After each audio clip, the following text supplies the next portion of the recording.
Good morning, students. Myself, Patil Daksha. Today I am going to start your standard 7 social science in geography subject. Your chapter number 3rd is the our changing earth. मतलब अर्थ में जो changing हो रहा है इसके बारे में। तो इसके बारे में हमने आगे देखा था, ये जो मेजर लैंड फॉर्म्स के बारे में देखा था। इसके बाद हम आज देखेंगे वर्क ऑफ रिवर, यानी रिवर जो कैसे वर्क करता है उसके बारे में देखना है। तो हम देखेंगे the running water in the river erodes the landscape when the river tumbles at steep angle over very hard rocks और down a steep valley side in forms a waterfall. Figure 3.4 में यहाँ पर जो वाटरफॉल बताया इसकी बात की है।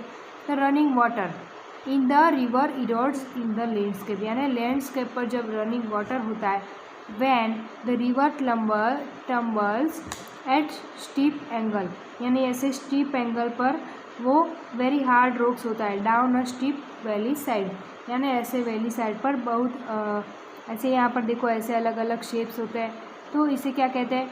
वाटरफॉल कहते हैं। और इसके भी टाइप होते हैं hard rock and soft rock. तो यहाँ पर डायग्राम में बताया जो हार्ड होता है रॉक होता है, तो ये ऐसे अलग अलग ऐसे वेज में आते हैं, तो उसे क्या कहते हैं? हार्ड रॉक कहते हैं। और ये सॉफ्ट रॉक यानी यहाँ से ऊपर से डायरेक्ट ये सीधे ऐसे गिरते हैं, तो ये soft rock undercut by the power of water, यानी ऐसे ऊपर से डायरेक्ट सीधे नीचे रेज में आते हैं, तो वो सॉफ्ट रॉक होते हैं। और ये हार्ड में ऐसे ऐसे आते हैं, तो वो क्या कहते हैं? हार्ड रॉक कहते हैं। इसके बाद आगे देखेंगे as the river enters the plain it twist and turns forming large bend known as meanders due to continuous erosion and deposition along the sides of the meander.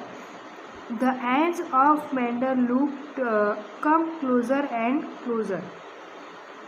Due to course of time, the meander loop cuts of all forms of river and from cut-off lake, also called an oxbow lake. यहाँ पर बताया जो river है enter होती है ऐसे, यहाँ पर डायग्राम में भी हमें बताया है। तो मतलब प्लेन इट ट्विस्ट, जब ये ऐसे एंटर करती है, ये जो रिवर है वो टर्न फॉर्मिंग में, यानी ऐसे टर्न फॉर्मिंग में लार्ज बैंड्स में वो करती है, तो क्या उसे क्या कहते हैं? मेंड्रर्स कहते हैं। ड्यू टू कंटिन्यूस इरोजन, वो कंटिन्यूस ऐसे मेंडर में होती है, तो अलग और deposition along the sides of meander, यानी डिपोजिशन है ऐसे अलग अलग ऐसे साइड में वो मेंडर होती है। The ends of the meander loop come closer and closer, यानी ये ऐसे छोटे छोटे ऐसे मेंडर्स में लीव्स में आते हैं, तो क्लोजर एंड क्लोजर छोटे से छोटे छोटे ऐसे आती है अलग अलग रेज में वेज में। तो in due course of time the meander loop cut off all forms of river, यानी रिवर्स में मतलब ऐसे छोटे ऐसा इसका टुकड़ा हो जाता है कट ऑफ लेक, तो इसे क्या कहते हैं? ऐसा छोटा ऐसे आती है अगर ये लीव्स अलग अलग मेंडर्स में, तो इसके बाद यहाँ पर ये छोटा सा ऐसा टुकड़ा रह जाता है, छोटा सा वो लेक क्रिएट करता है, तो कट ऑफ लेक होता है। इस ऑल्सो कॉल्ड क्या होता है? Oxbow lake. इसे क्या कहते हैं? हम ऑक्सबो लेक कहते हैं। यानी हम देखते हैं कि कहीं भी ऐसे रिवर ऐसे आती है अलग अलग वेज में, तो साइड में कुछ लैंड ऐसी यहाँ पर आती है, तो साइड में उसकी बाजू में वो छोटा सा लेक क्रिएट करता है, तो उसे क्या कहते हैं? ऑक्सबो लेक कहते हैं। At time the river overflow it banks, यानी कई समय ऐसा होता है कि जो रिवर फ्लो होती है, जो रिवर मतलब रिवर होती है वो ओवरफ्लो हो जाती है, बहुत ही ज़्यादा आती है बैंक्स, यानी अपने किनारों पर भी आ जाती है।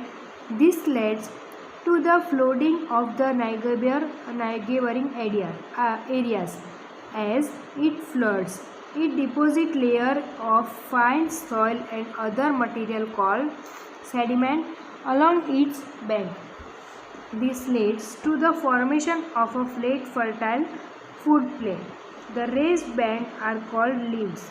As the river approaches the sea, the speed of the flowing water decreases. तो यहाँ पर ये बताया कि जो कई बार ये रिवर है वो ओवरफ्लो हो जाती है, अपने किनारों पर आ जाती है. This leads to the flooding of the neighbouring area. यानी कई बार वो लीड्स है जो ओवरफ्लो हो जाती है, बहुत सारे उनके मतलब किनारों पर आ जाती है, नाइगेबर एरियाज बाजू के एरियाज में. Is at is floats it deposit layer fine and soil other material. यानी यहाँ पर ये हमें बताया है लीव्स जो अलग अलग बताई है. ऐसी कई बार वो नदी फुल हो जाती है, रिवर ओवरफ्लो हो जाती है, तो यहाँ पर ऐसे वो क्या करती है, अलग अलग मटेरियल्स होते हैं वो और सॉइल वो जमा हो जाते हैं. तो are called sediments along its bank. यानी जो सेडिमेंट्स है वो बैंक पर किनारे पर जमा हो जाते हैं. This leads to formation flat fertile flood plain. Flood plain उसे क्या कहते हैं, फ्लड प्लेन कहते हैं. The raised bank are called levees. यानी उस जो रेज होते हैं बैंक्स पर उसे क्या कहते हैं, लीव्स कहते हैं. As the river approach the sea the speed of the following water decreases. यानी जो वाटर का स्पीड जो होती है वो डिक्रीज हो जाती है, तो ऐसे वो लीव्स बन जाते हैं. इसके बाद हम आगे देखेंगे.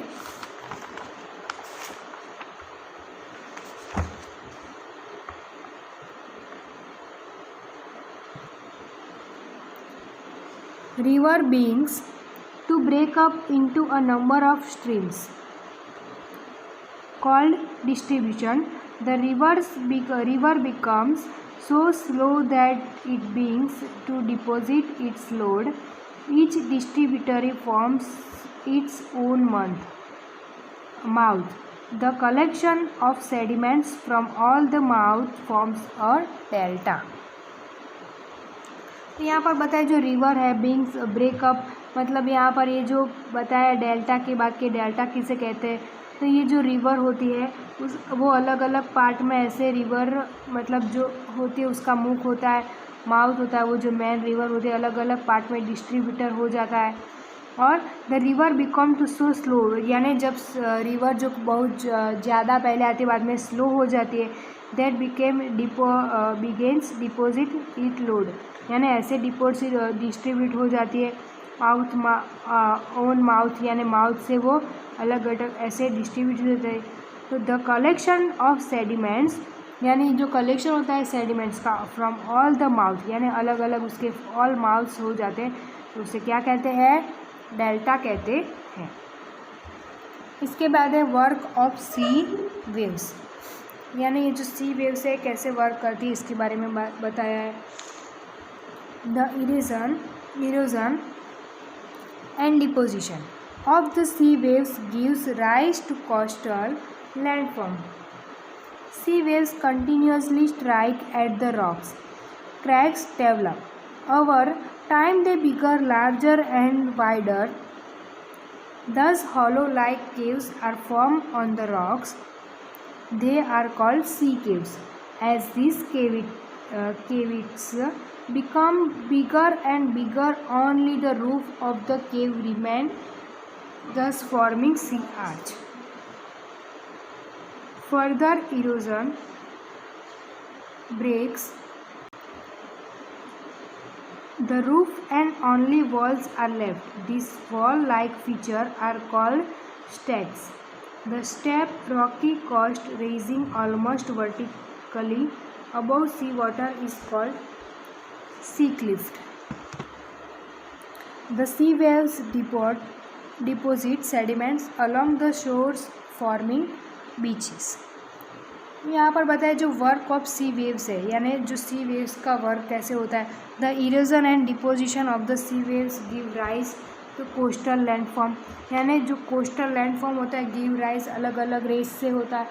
सी waves continuously strike at the rocks. यानी जो वेव्स होते हैं वो कंटिन्यूसली स्ट्राइक करते हैं एट द रॉक्स की तरह से. क्रैक्स डेवलप होते हैं और बार बार वो पानी जो है उससे टकराता है तो वो क्रैक्स डेवलप होता है। Over time become larger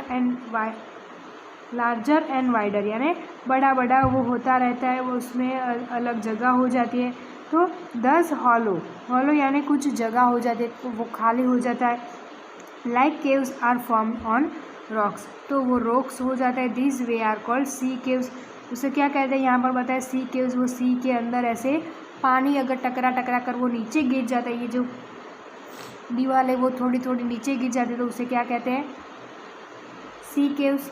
as this cavities become bigger and bigger only the roof of the caves remain thus forming sea arch, यानी वो बड़ा बड़ा ऐसे, यहाँ पर ये फिगर में भी बताइए, बड़ा बड़ा ऐसे टकरा कर ये छोटा हो जाता है और ऐसा ये बड़ा मतलब आर्च हो जाता है, तो उसे क्या कहते हैं, सी आर्च। ये बड़ा मतलब खड्डा हो जाता है, उसे क्या कहते हैं, सी आर्च कहते हैं। वो फॉर्मिंग मतलब केव्स करते हैं, बड़ा रूफ हो जाता है, गुफा हो जाती है। इसके बाद further erosion break off the roof and only walls are left, यानी यहाँ पर देखिए हम देखते हैं कि ये दीवार जैसी अलग खड़ी हो जाती है, ऐसे पानी टकराते थोड़ा थोड़ा गिर जाता है, ऐसे पानी की तरह, मतलब वो दीवार जैसा खड़ा हो जाता है। तो this wall like feature are called stacks, उसे क्या कहते हैं, स्टैक कहते हैं। And sea water is called sea cliff, ये क्या होता है, सी क्लिफ्ट कहते हैं। The sea waves deposit sediment along the shores from big beach. इसके बाद है वर्क ऑफ आइस, यानी आइस का work. Glaciers are river of ice which to erode the landscape by the bulldozing soil and stone to expose the solid rock below. Glaciers carve out deep hollow there. As the ice melts, they get filled up with water and become beautiful lakes in the mountains. The material carried by the glaciers, such as rocks big and small, sand and silt, gets deposited. These deposits from glaciers moraines. यहाँ पर ये बताया है, glacier की बात की है। जो ग्लेशियर है वो रिवर्स ऑफ आइस, यानी आइस मतलब ऐसे अलग अलग रेस में आता है, रिवर्स की तरह आते हैं आइस के टुकड़े। Which erode landscape by the bulldozing soil, यानी बुलडोजिंग सॉइल होता है, जो स्टोन ऑफ एक्सपोज होता है। द सॉलिड रॉक्स, मतलब वो सॉलिड रॉक्स बन जाते हैं, अच्छा एकदम लगता है। Glacier is curve out deep hollow there, यानी वो डीप हॉलो होता है। एज द आइस मेल्ट्स, यानी आइस जो होता है वो मेल्ट्स हो जाता है। फिल अप वाटर, यानी वाटर में वो मेल्ट हो जाता है। बिकम ब्यूटीफुल लेक, यानी ब्यूटीफुल लेक्स बन जाता है। इन द माउंटेन, यानी माउंटेन पर ब्यूटीफुल लेक्स की तरह से वो नीचे आती है। और the material carried by the glaciers such as rocking big and small, sand and silt get deposited, यानी बिग एंड स्मॉल तरह के वो तो ग्लेशियर होते हैं, और सैंड एंड सिल्ट भी गेट्स होता है डिपोजिट। तो दिस डिपोजिट फ्रॉम क्या होता है, ग्लेशियल मोरेन्स कहते हैं, उसे क्या कहते हैं, ग्लेशियल मोरेन्स। इसके बाद हम आगे देखेंगे वर्क ऑफ वाइंड। ये जो वर्क ऑफ वाइंड क्या है, have you ever visited a desert, तो क्या आपने मतलब विजिट किया है डेजर्ट में। Try to collect some picture and send us, try करना, हम ट्राई कर सकते हैं कि जो कलेक्ट मतलब सब पिक्चर है वो हम कलेक्ट कर सकते हैं।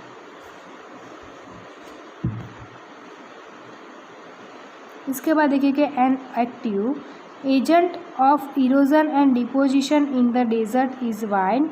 In desert you can see rocks in the shape of a mushroom, commonly called mushroom rocks, यानी हम डेजर्ट में देखते हैं कई बार इरोजन एंड डिपोजिशन होता है डेजर्ट में। इस वाइंड मतलब वो बहुत पवन आता है तो वाइंड हो जाती है।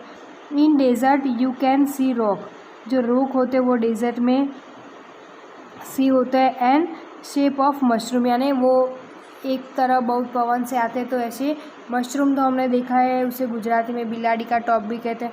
ऐसे ट्री की तरह से ऊपर से ऐसा होता है वो मशरूम, वो कॉमनली उसे क्या कहते हैं, मशरूम रॉक्स कहते हैं, डेजर्ट में क्रिएट होते हैं। wind erode the lower section of the rock more than upper part, यानी more than upper part में वो बनते हैं, क्रिएट होते हैं। therefore such rock have narrower base and wider top. when the wind blows it lifts and transports sand from the one place to another, यानी वो जब छोटा उसका लेयर जो होता है वो पतला होता है, छोटा होता है, तो वो one place to another place easily जा सकता है।